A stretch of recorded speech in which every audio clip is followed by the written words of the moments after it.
Hello students. मैं देवराज आर्य आपके अपने channel English with Devraj Arya में आपका स्वागत करता हूं।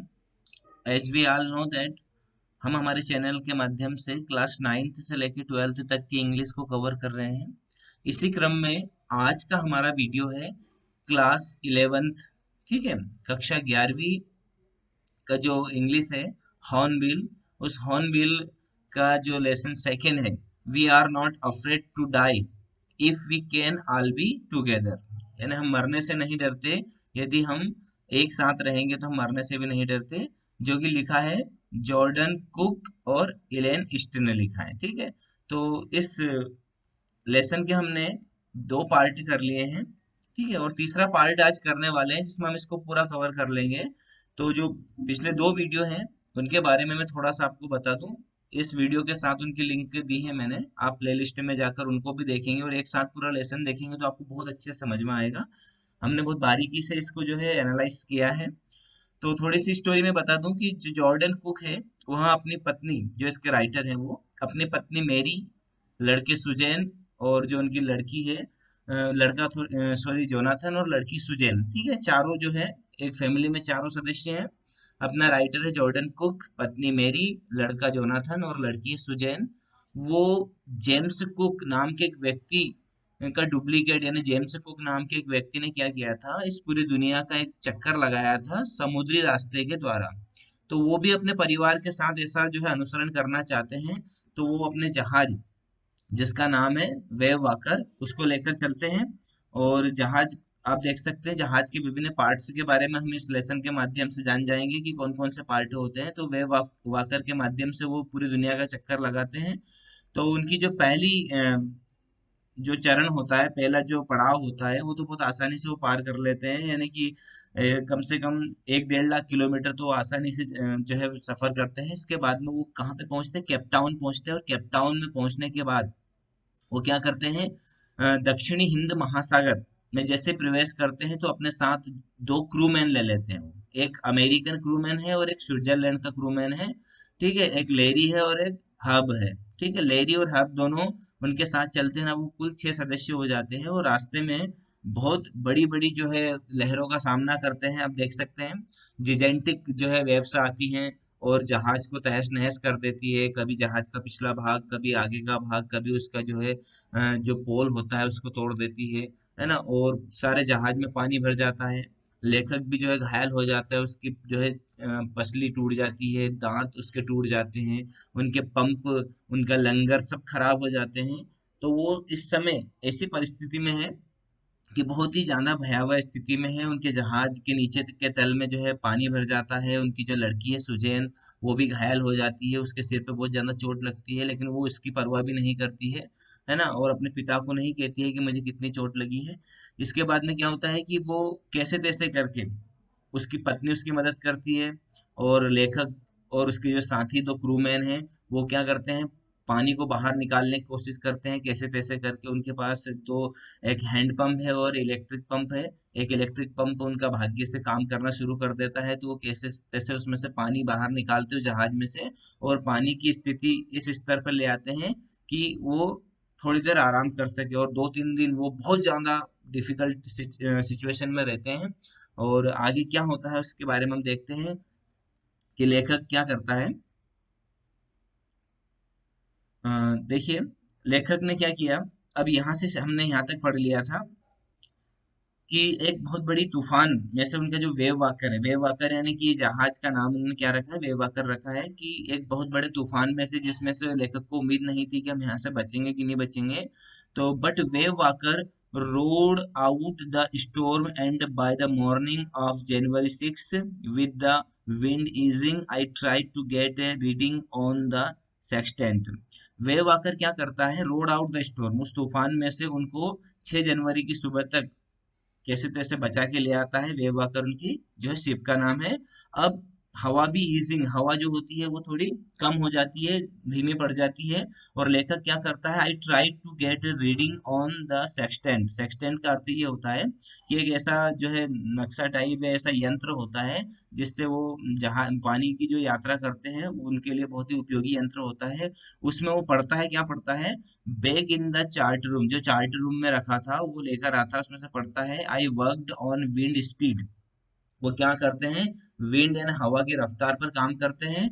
Change of course, drift and current in an effort to calculate our position, है ना। और वो क्या करते हैं, चेंज ऑफ कोर्स यानी कि जो बदलाव हो रहे हैं वातावरण में उसको देखते हैं, ड्रिफ्ट यानी बहाव को देखते हैं, करंट यानी कि जो भी उनके सामने परिस्थितियां हैं उनको देखने का प्रयास करते हैं, कैलकुलेट करते हैं, और उनकी पोजीशन को देखना चाहते हैं कि इस समय हम कहाँ पर हैं। यानी एक यंत्र के माध्यम से वो उस समुद्र में, कौन से समुद्र में है वो, कौन से में है, साउथर्न इंडियन ओशियन यानी कि दक्षिणी हिंद महासागर में, जो दुनिया का सबसे खतरनाक महासागर माना जाता है उसमें है।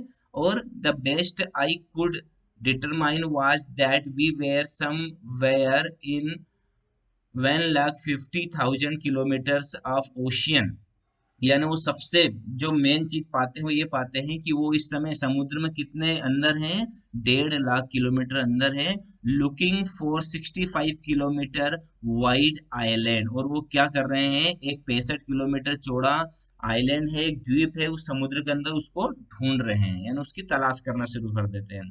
while I was thinking, और जब मैं सोच रहा था, शू, शू यानी उनकी सुजैन नाम की लड़की, उसको शू कहते हैं, शू मूविंग पेनफुली, मूविंग पेनफुली यानी बहुत दर्द में चल रही है, ज्वाइंड मी मेरे पास आती है। The left side of her head was now very swollen and her back and eyes narrowed to slits. She gave me a card she had made. अब उसकी जो आंखें हैं वो क्या है, उसके सिर पे जो है बहुत भयंकर चोट लगी है, जिसके कारण से उसकी जो आंखें हैं, उसका जो सिर है वो सूज जाता है, उसका कपाल और उसकी जो आंखें हैं वो बिल्कुल नेरो टू स्लिट्स, स्लिट्स का अर्थ होता है सिर्फ दरार, दरार टाइप उसकी आंखें दिखाई देती है।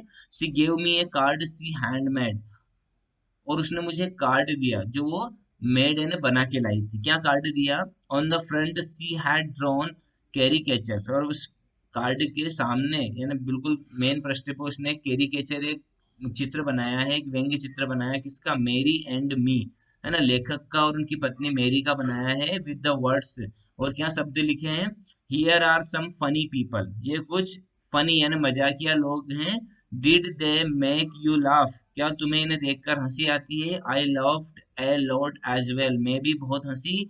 Inside was a message, oh how I love you both, और उसके अंदर एक मैसेज लिखा था उसने, सुजैन ने, कि मैं इन दोनों को बहुत प्यार करती हूँ। So this card is to say thank you and let's hope for the best, इसलिए यहाँ जो कार्ड है ये उन्हें धन्यवाद देने के लिए है, और मैं उम्मीद करती हूँ कि हमारे साथ अच्छा ही होगा। Somehow we had to make it, कैसे भी करके हमने हमने ये सारी चीजें बनाई थी। यानी उनकी लड़की सुजैन एक जो है उनका व्यंग्य चित्र बना के लाती, कार्टून बना के लाती, ताकि उनके पापा थोड़ा सा उनका मूड सही हो सके, उनको हंसी आए, और उन दोनों पति पत्नी का कार्टून बना के लाती है, और वो अंदर लिखती है कि मैं आप दोनों से, यानी उसके माता पिता से बहुत प्यार करती है, तो उनको धन्यवाद देती है कि हो सकता है कि हम यहाँ से बच निकले, और हमें हमेशा अच्छे की ही उम्मीद करनी चाहिए। आगे बढ़ते हैं। आई चेक्ड एंड रीचेक्ड, लेखक कहता है कि मैंने चेक किया और रीचेक किया, रीचेक यानी कि जांचा और पुनः जांचा, माई कैलकुलेशन, मेरी गणना को। We had lost our main compass and I was using a spare, हम हमारा जो मुख्य कंपास था, कंपास है ना दिशा नियंत्रक जो यंत्र होता है, उसको खो चुके थे, और जो दूसरा था हमारे पास बचा हुआ, which had not been corrected for magnetic variation, जो कि चुंबकीय वेरिएशन के लिए करेक्ट नहीं था, चुंबकीय जो क्षेत्र था उसकी गणना वो ठीक से नहीं कर पा रहा था। I made an allowance for this, लेकिन मैंने इसे भी मंजूर कर लिया, and another estimate of the influence of the westerly currents which flow through this part of the Indian ocean, और मैंने एक आकलन तैयार किया कि वेस्टर्ली करेंट्स यानी जो पश्चिमी हवाएं बह रही है वो सिर्फ इसी भाग में, यानी इसी इंडियन ओशियन के इसी भाग में बहती है, उसके लिए मैंने एक आकलन तैयार किया। यानी उसका जो कैंपास है वो ठीक से काम नहीं कर रहा था, लेकिन लेखक ने कैसे तैसे करके जो बचा हुआ कैंपास था जो चुंबकीय क्षेत्र को की गणना नहीं कर पा रहा था ठीक से, उसके सहारे ही उसने एक आकलन तैयार किया। और क्या आकलन तैयार किया कि about 2 p.m. I went on deck and asked Larry to steer a course of 185 degree. 2 बजे के आसपास दोपहर को मैं डेक यानी जहाज की छत पर गया और मैंने लेरी से कहा कि तुम 185 डिग्री है ना इस जहाज को स्टीयर कर दो ना, घुमा दो। इफ वी वेयर लकी, और यदि हम भाग्यशाली रहे, I told him with A conviction I did not feel. और मैंने उसको एक कन्विक्शन यानी कि एक बहुत ही आत्मविश्वास के साथ कहा कि यदि हम भाग्यशाली रहे, हालांकि आई डिड नॉट फील यानी उसके अंदर वो डर रहा था अंदर से, लेकिन बाहर से उसने एक आत्मविश्वास में कहा कि he could expect to see the island at about 5 p.m. यदि हम भाग्यशाली रहे तो हम 5 बजे तक, कौन सा आइलैंड, ये वाला आइलैंड है ना आप चित्र में देख रहे हैं, ये वाला आइलैंड जो है उनको मिल सकता है 5 बजे तक यदि वो भाग्यशाली रहे तो। आगे बढ़ते हैं। Then with a heavy heart, अब इसके बाद में लेखक बहुत ही भारी दिल से, आई वेंट बिलो, नीचे चला गया मैं, climbed on my bunk and amazingly dozed of, मैं अपने बिस्तर पर चढ़ा और अमेजिंगली आश्चर्यजनक रूप से डोज्ड ऑफ यानी मेरी आंख भी लग गई। यानी जब व्यक्ति टेंशन में होता है तो उसको नींद नहीं आती है, लेकिन इस समय उसकी जो है उसने आश्चर्यजनक रूप से इसलिए कहा क्योंकि उसकी आंख लग गई यानी उसको नींद भी आ गई। When I woke it was 6 p.m. और जब मैं जागा तो 6 बज चुके थे एंड ग्रोविंग डार्क, और अंधेरा हो रहा था। I knew we must have missed the island, मैं समझ गया, मैं जान गया कि हम आइलैंड को चूक गए हैं। And with the sail we had left, और हम बहाव के साथ उसे छोड़ चुके हैं यानी बहते हुए हम उसे छोड़ चुके हैं। We could not hope to beat back into the westerly winds, हम वापस इन पश्चिमी हवाओं में वापस नहीं जा सकते हैं। यानी लेखक ऐसा सोच रहा था। अब वो 6 बजे उठा, उसका अनुमान क्या था कि 5 बजे यदि हम आइलैंड को ढूंढ पाते तो 5 बजे ढूंढ लेते। अब 6 बज चुके हैं यानी कि हम आइलैंड को चूक गए हैं। एट दैट मोमेंट, उसी समय, ए टॉजल्ड हेड का अर्थ होता है बिखरे बालों वाला सिर, अपियर्ड माई बाय माई बंक, मेरे बंक यानी बिस्तर के पास आया। Can I have a hug, Jonathan asked, और वो किसका सिर था, जोनाथन का था। जोनाथन ने मुझसे पूछा क्या पापा मैं आपको गले लगा सकता हूँ। शू वाज राइट बिहाइंड हिम, और सुजैन जो लड़की थी उसकी शू वो उसके पीछे थी। Why am I getting a hug now I asked, तो मैंने जोनाथन से पूछा कि मुझे अब हग यानी कि जो है गले क्यों लगा रहे हो। Because you are the best daddy in the whole world and the best captain, my son replied.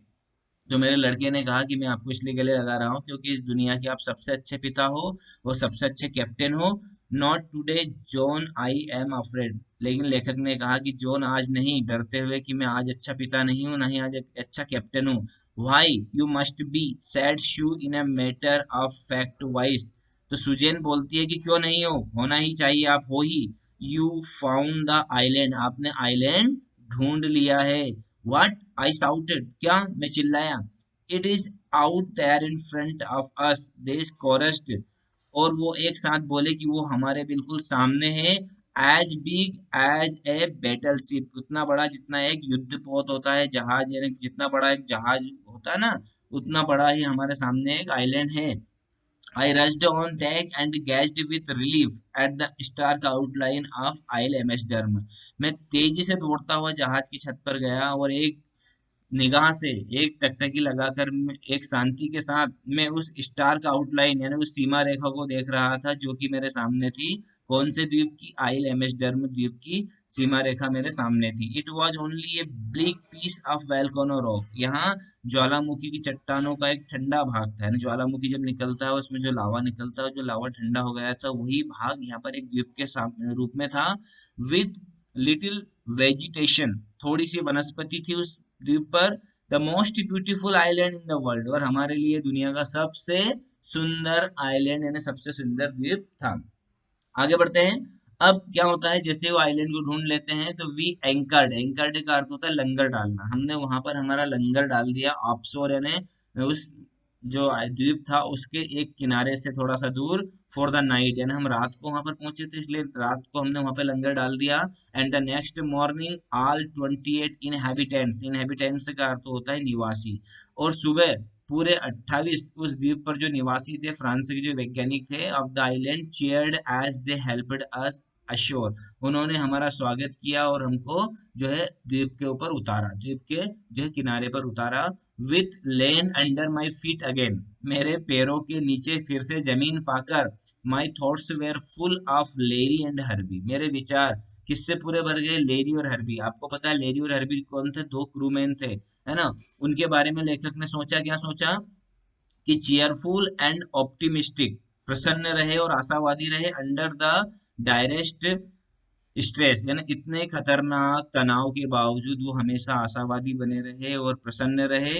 And मेरी, मेरी के बारे में भी मुझे विचार आया हूँ, stayed at the wheel for all those crucial hours, कि उसने उस विषम परिस्थिति में, उस खास परिस्थिति में किसको संभाला था, उस जहाज के व्हील को यानी स्टेयरिंग को संभाला था। Most of all I thought of A 7 year old girl, मेरे विचार मेरी 7 साल की लड़की के बारे में गए, who did not want us to worry about a head injury, जिसने हमें उसके सिर की चोट के बारे में भी परेशान नहीं किया, बताया नहीं। Which subsequently took 6 minor operation to remove a recurring blood clot between skin and skull, यानी बाद में जिसके 6 ऑपरेशन हुए, जिसके द्वारा उसके अंदर के जो रक्त का थक्का जम गया था उसको निकालने के लिए उसकी छोटी छोटी 6 शल्य क्रियाएं हुई, है ना, जिसके बारे में मेरी बेटी ने मेरे को नहीं बताया था, क्योंकि उस समय यदि वो हमको बताती तो हम परेशान हो जाते, पैनिक हो जाते, और हम हमारा जो जीवन बचाने के तरीके हैं उनको इतने अच्छे से नहीं कर पाते। उस लड़की के बारे में सोचा, end of A 6 year old boy, और एक 6 साल के लड़के के बारे में सोचा, who was not afraid to die, जो मरने से भी नहीं डरता है। ओके फ्रेंड्स, यानी कि लेखक जब जमीन पर वापस आया तो उसने कृतज्ञता व्यक्त की, सभी का आभार माना, हर्बी का, लैरी का, उसकी लड़की का, उसके लड़के का और उसकी पत्नी का। क्यों? क्योंकि उन सब लोगों ने उसकी बहुत मदद की थी किनारे तक उसको लाने में। तो देखा आपने, इस लेसन का नाम है we are not afraid to die if we all be together, यदि हम मरने से नहीं डरते, यदि हम सब साथ में हैं तो भी हम मरने से नहीं डरते। नहीं, आप यदि एकता के रूप में रहते हैं, सभी साथ मिलकर किसी विषम परिस्थिति को से निकलने की कोशिश करते हैं, तो आप डेफिनेटली उसमें सक्सेस होते हैं और आप अंततः सफलता प्राप्त करते हैं। ओके स्टूडेंट्स, आई होप आपको ये लेसन अच्छे से समझ में आ गया होगा। यदि इसको और अच्छे से समझना है तो जो तीनों वीडियो है वो एक साथ देखिए, ताकि आपको ये जो लेसन है ये बहुत डीपली समझ में आए और इसके क्वेश्चन आंसर्स आपको अच्छे से क्लियर हो जाए। ठीक है, तो आप यदि मेरे चैनल पर नए हैं तो please English with Devraj Arya channel को जरूर सब्सक्राइब कीजिए, वीडियो को लाइक कीजिए और ज्यादा से ज्यादा शेयर कीजिए। ओके, थैंक यू, मिलते हैं अगले वीडियो में दूसरे लेसन के साथ।